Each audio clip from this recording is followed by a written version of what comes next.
மாண்புமிகு முதலமைச்சர் திரு மு.க. ஸ்டாலின் அவர்கள் திருச்சியிலையும் மதுரையிலையும் 12,000 பேருக்கு வேலைவாய்ப்பு கிடைக்கிற விதமா டைடல் பூங்கா அமைக்கிறதுக்கான அடிக்கல்ல இன்னைக்கு நாட்டியிருக்காரு.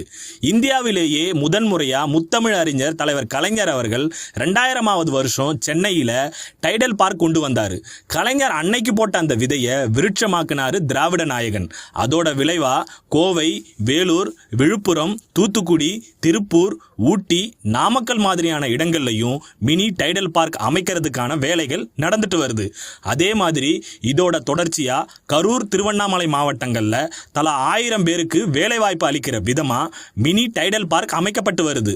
தஞ்சாவூர், சேலம் மாவட்டங்கள்ல மினி டைடல் பார்க்க மாண்புமிகு முதலமைச்சர் திரு மு.க. ஸ்டாலின் அவர்கள் திறந்து வச்சாரு. இன்னும் தென் மாவட்டங்கள்ல பரவலா தமிழ்நாடு முழுக்க டைடல் பார்க் ஆரம்பிக்கிறதால அந்தந்த மாவட்டத்தில் இருக்க படிச்ச இளைஞர்கள் சொந்த ஊரை விட்டு பேரு நகரங்களுக்கு படையெடுத்து போகாம அவங்களோட சொந்த ஊர்லேயே அவங்களுக்கான வேலைவாய்ப்பை உருவாக்கி கொடுக்க முடியும். இதை கருத்தில் கொண்டுதான் இப்போவும் திருச்சியிலையும் மதுரையிலையும் 12,000 பேருக்கு வேலைவாய்ப்பு கிடைக்கிற விதமா டைடல் பூங்கா அமைக்கிறதுக்கான அடிக்கல்ல இன்னைக்கு நாட்டியிருக்காரு திராவிட நாயகன். இதுவே திராவிட மாடல் ஆட்சியின் முயற்சி, தமிழ்நாட்டின் பரவலான வளர்ச்சி.